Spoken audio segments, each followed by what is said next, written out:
देवताओं के पास मनुष्यों के साथ खेलने के अनेक तरीके हैं। उनमें से एक यह भी है कि वे मनुष्य को किसी ऐसे मोड़ पर ले आते हैं जहाँ से दो मार्ग निकलते हैं और उनमें से एक को चुनना पड़ता है। बहुत कम ऐसा होता है जब दोनों मार्ग अच्छे होते हैं।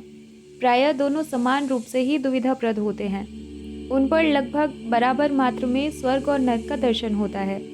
ऋषि मृकंद और उनकी पत्नी मरुदिति भी इसी तरह की दुविधा से घिरे थे। मृकंद महर्षि भृगु के पुत्र थे और दोनों पति पत्नी भगवान शिव को प्रसन्न करके उनसे संतान प्राप्त करने के लिए घोर तपस्या कर रहे थे। शिव उनके सामने वरदान देने के लिए प्रकट हो गए, परंतु शिव ने उनसे एक विकल्प चुनने को कहा। ध्यान से सुनिए, आपको या तो ऐसा पुत्र मिल सकता है जो दीर्घायु तो हो किंतु ना समझ होगा, अथवा ऐसा पुत्र जो बुद्धिमान होगा किंतु वह केवल 16 वर्ष तक जिएगा। आप दोनों में से कौन सा विकल्प चुनना पसंद करेंगे? मृकंद और मरुदति ने एक दूसरे की आंखों में देखा। शिव ने फिर पूछा, आयु अथवा यश क्या चाहिए?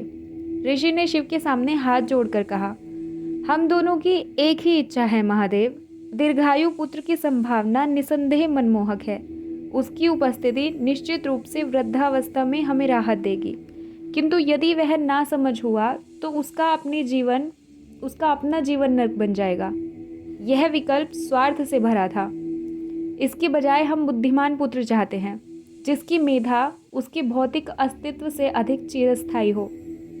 कुछ समय बाद मरुदति ने एक बालक को जन्म दिया। उन्होंने अपने पुत्र का नाम मार्कंडेय रखा।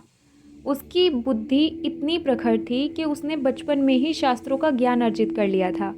दूर दूर से ऋषि मुनि उससे शास्त्रार्थ करने आते थे, ज्ञान प्राप्त करके लौटते। किशोरावस्था में प्रवेश करने तक मार्कंडेय को सभी वेदों और शास्त्रों का पूर्ण ज्ञान हो चुका था। सारी धरती पर मार्कंडेय की जय जयकार होने लगी, किंतु समय अपनी गति से चल रहा था। जल्द ही मार्कंडेय का 16वां जन्म दिवस आ गया। उसके प्रत्येक जन्म दिवस पर ऋषि मृकंद यज्ञ का आयोजन करते थे, परंतु उस दिन प्रातः बालक मार्कंडेय उठा तो उस पर अजीब सी उदासी छाई हुई थी। उसे न मंत्रों की ध्वनि सुनाई दी और न ही प्रसाद की सुगंध आई। इस पर उसने देखा कि उसके पिता अंतिम संस्कार के लिए एक चिता तैयार कर रहे थे। किसकी मृत्यु हो गई है? उसने पूछा। अभी तक किसी की नहीं, मृकंद मुस्कुराए। यह तुम्हारे लिए है। मेरे लिए? हाँ, महादेव ने हमें साथ में रहने के लिए केवल 16 वर्ष दिए थे। आज यह अवधि समाप्त हो रही है। आप शोक नहीं कर रहे? उसने माँ से पूछा, जो उस समय कलश लेकर कुटिया से निकल रही थी। हमने यही विकल्प चुना था। मरुदिति ने मार्कंडेय को स्नेहपूर्वक पकड़ लिया। और अगर महादेव हमसे पूछे तो हम हर बार यही विकल्प चुनेंगे। आज तुम्हारा भौतिक रूप से भले ही अंत हो जाएगा, किंतु तुम्हारा यश सदा जीवित रहेगा और उसी के साथ हमारा नाम सदा के लिए तुमसे जुड़ जाएगा। तुम नश्वर हो, किंतु तुमने हमें अमर कर दिया। बालक मार्कंडेय वहीं खड़ा अपनी चिता की ओर देखता रहा। फिर वह बैठ गया और मिट्टी से शिवलिंग बनाने लगा। मैं महादेव से उसी तरह प्रार्थना करूंगा जैसे इतने वर्षों से करता आया हूँ। वह देवताओं में सबसे उदार हैं, इसलिए वे निश्चय ही मेरे प्राण नहीं लेंगे। मृकंद ने कहा, किंतु उन्होंने ही तुम्हारी मृत्यु का समय तय किया है। वे उसे क्यों बदलेंगे? वे बदल सकते हैं, क्योंकि उन्हें पता है कि मुझे अभी बहुत ज्ञान प्राप्त करना है, बहुत सा प्रेम पाना है। बालक मार्कंडेय ने आंखें बंद करके मंत्र जाप शुरू कर दिया। उसने शिव पर ध्यान केंद्रित किया। वह जितना उस नाम में गहरा उतर रहा था, उतना ही आनंद की ओर ऊपर चढ़ता जा रहा था। आनंद से उसकी प्रत्येक कोशिका भरने लगी। वह 5 इंद्रियों के पार चला गया। उसने 7 चक्रों को मिलाकर एक कर दिया। मार्कंडेय का उत्साह इतना तीव्र था कि उसका अस्तित्व भगवान शिव में घुलने लगा। उसका परमात्मा के साथ एकाकार हो रहा था। मार्कंडेय के लिए ब्रह्मांड के तीनों लोग तीनों शब्द में समा गए। ओम नमः शिवाय, ओम नमः शिवाय, ओम नमः शिवाय।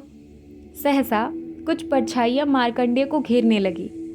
यम के दूत मांस के टुकड़ों पर नजर गड़ाए बैठे गिद्धों की भांति वहां प्रकट हो चुके थे। उनमें से एक दूत जैसे ही मार्कंडेय पर झपटा वह नीचे गिर पड़ा, मानो किसी अदृश्य शक्ति ने उसे खदेड़ दिया हो। उसने फिर कोशिश की, किंतु उसे फिर झटका लगा। फिर उन सब ने मिलकर प्रयास किया, किंतु एक एक करके सारे प्रयास असफल हो गए। शिव के साथ हुए एकाकार ने मार्कंडेय के चारों ओर एक सुरक्षा कवच बना दिया था। उस कवच से एक ऐसी विकराल बाधा उत्पन्न हो गई कि मृत्यु के दूत भी उसे भंग करने में असफल सिद्ध हुए। वे तत्काल यम को सूचित करने दौड़े। लगता है मार्कंडेय को लाने मुझे स्वयं जाना होगा, यम ने धीरे से कहा। मार्कंडेय का अचानक दम घुटने लगा। उसे लगा जैसे कोई रस्सी से उसका गला दबा रहा हो। उसकी श्वास रुकने लगी। उसने आंखें खोली तो देखा कि मृत्यु के देवता साक्षात उसके सामने खड़े हैं। यम ने मार्कंडेय के गले में फंदा डाल दिया और उसे शिवलिंग समेत घसीटते ले जाने लगा। बालक ने फिर से शिव का जप करने का प्रयास किया, किंतु रस्सी ने मार्कंडेय को अजगर की तरह जकड़ लिया था। फंदा कसता जा रहा था। मार्कंडेय की शक्ति शिथिल पड़ रही थी। शरीर थक चुका था। मार्कंडेय हार मानने वाला ही था कि उसने अंतिम निवेदन के साथ शिवलिंग को पकड़ लिया। महादेव, मैं आपकी इच्छा के आगे समर्पण करता हूँ। सहसा यम रुक गए। हजारों डमरुओं की आवाज़ ने उन्हें चारों ओर से घेर लिया। यह गड़गड़ाहट यम के आगे हो रही थी। उनके पीछे, उनके ऊपर और नीचे भी गूंज रही थी। यम ने देखा कि शिव उनके रास्ते में खड़े हैं। बालक को छोड़ दो, शिव ने आज्ञा दी। मृत्यु के देवता ने शिव को प्रणाम किया। पृथ्वी पर मार्कंडेय का जीवन काल समाप्त हो गया है। आपने ही उसे 16 वर्ष का जन्म दिया था और आज वह अवधि पूरी हो गई है। मैं बालक मार्कंडेय को जीवन देने यहाँ आया हूँ। मैं उसे अमर कर रहा हूँ। यम कांप उठे। अमर?